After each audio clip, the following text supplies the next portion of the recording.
Hey everybody, I'm Nick Limon, and joining me to talk about the asymmetrical zombie goodness that is Back for Blood, it's the lead producer over at Turtle Rock Studios, Matt O Driscoll. Matt, thank you so much for joining us.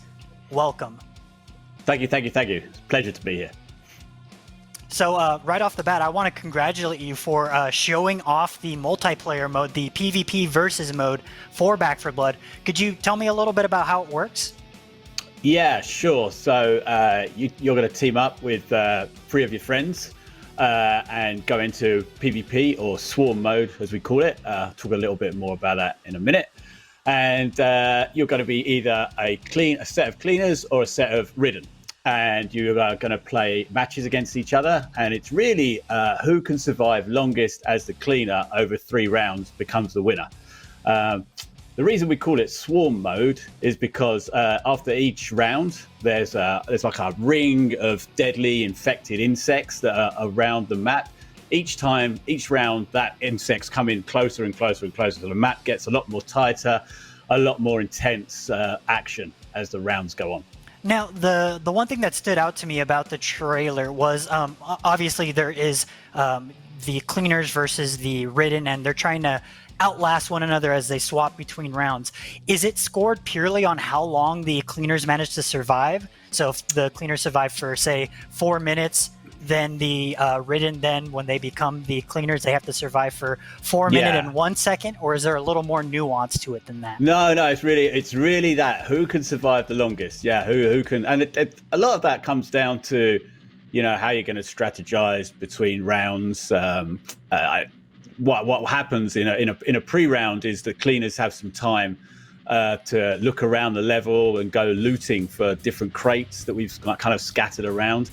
And in those different crates, they could find pickups or different guns or attachments or all sorts of different things. And they could talk, hey, over here, I found a crate full of attachments. And one guy would, oh, yeah, I need some attachments. They come over and add that to the gun that they're using. And then while all that's going on, the Ridden team are strategizing, and they have something we call the ZMS, the Zombie Mutation System. And so what happens there is you're granted points by the game on each round, and then you could fill those points against upgrades to whichever Ridden you like. Those upgrades are kind of based around offense, defense, and kind of like utility upgrades. So there's kind of a little bit of strategizing going on during the pre-rounds as well. Now, when the Ridden team is either upgrading or enhancing their characters, are they able to select from the variants that you showed off in the trailer? I know we have the what I like to call the big beefy boy. You've got the Reeker, the Wretch, and the Exploder. Are they able to kind of hot swap at will? Is it all randomized? How does that work exactly? Oh no. You get to choose your character. Like you said, you got it. It's the big beefy boy. He's called the Tool Boy. He has a couple of variants. He's got a Crusher ability and also a Bruiser ability. You kind of imagine the Crusher is up close. He's going to grab hold of a cleaner, and they're locked in place, and they'll need rescuing all the time. They're going to be taking damage while they're in that position. Or you could be the Stinger. Or the Reeker, and again, you can be one of those variants that they have as well. So again, like Reeker, if you want to just go in and kind of max out your damage, like I said in the ZMS system, maybe you're like going, well, I'm going to apply a ton load of damage, and then I'm going to play the Exploder because I'm going to get one shot. I need to run in, try and explode myself amongst 3 or 4 cleaners if possible. But then I'm going to be kind of dead and I have to respawn a bit. So, you want to make sure you're really doing max damage with that ability. Yeah, one thing I'm kind of dying to know how it works is I actually managed to play a little bit of the alpha your team put together back in December. And the thing that really struck me was the game director AI, how based on how we were doing as a team, the game either threw way more zombies at us or less. Is there how does that apply over to this PvP mode, the swarm mode? Does the Ridden have the ability to maybe control the zombie hordes, or is that all up to the game director? That's actually an upgrade that's available to the player. I kind of didn't touch on that, but yeah, you can, as part of the points that you get with the ZMS system, you can add them into the common horde that also is kind of during the PvP mode. And so it might just start off with a regular horde, and you go, well, I want to upgrade it to have more runners. So like the runners are moving faster, and they'll come at you a lot faster, or maybe you can throw a few armored in there as well. So yeah, you can upgrade the common horde how you see fit. But yeah, it's all up to the players in PvP.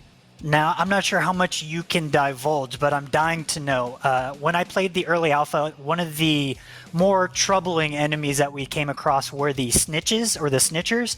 Are there any variants to those in the swarm mode, or I just noticed they were missing from the trailer? Oh, I'm with you. Yeah, no. So the your playable Ridden are kind of what we talked about: the Stinger, Rika, and the Tool Boys. We don't have the Snitcher as a playable Ridden for PvP at this time. Gotcha. And I'm assuming the same is true for the ogre. Are you will players be able to control the ogre? Okay. No, can't. It's just those three at the moment. Very good to know. And another thing I'm curious about is progression. So typically, we want everyone on the same level playing field from game to game.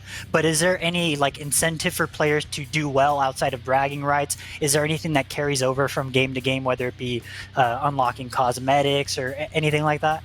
For PvP, we're kind of keeping it all on like a one match kind of basis. So yeah, while you upgrade your ZMS, and you'll be able to add different cards. Actually, sorry, I do apologize. Your cards for the cleaners are a set, a predetermined set that you can make into your own sets, but you can't add new cards at the moment. So you can either take one of the predetermined sets or build a deck from these cards that you have. And the ZMS system just upgrades over a match. And so there's actually no carryover. Each time you start a new match, you're starting afresh.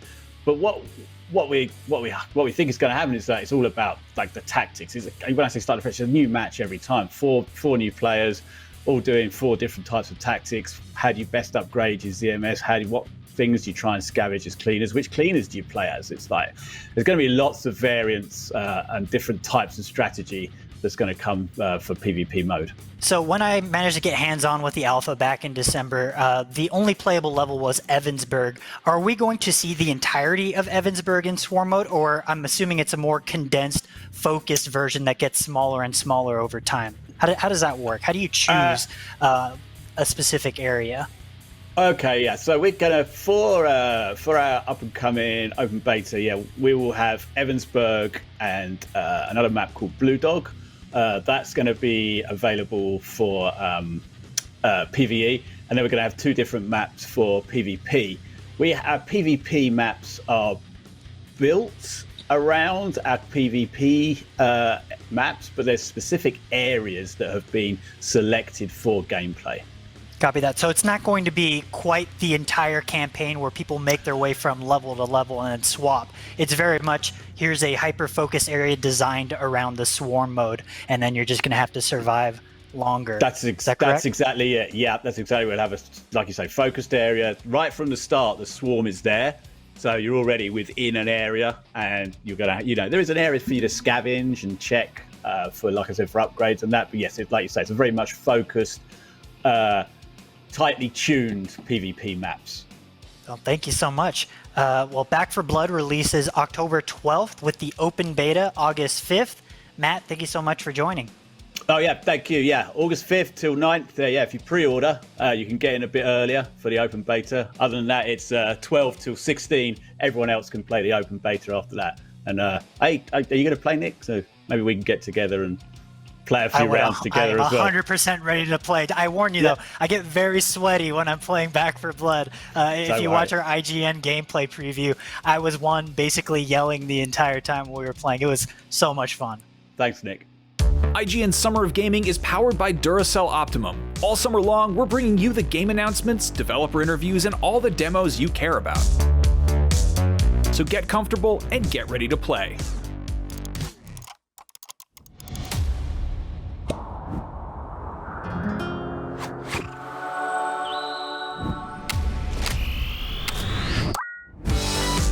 Upgrade your Logitech mouse with Duracell Optimum batteries today.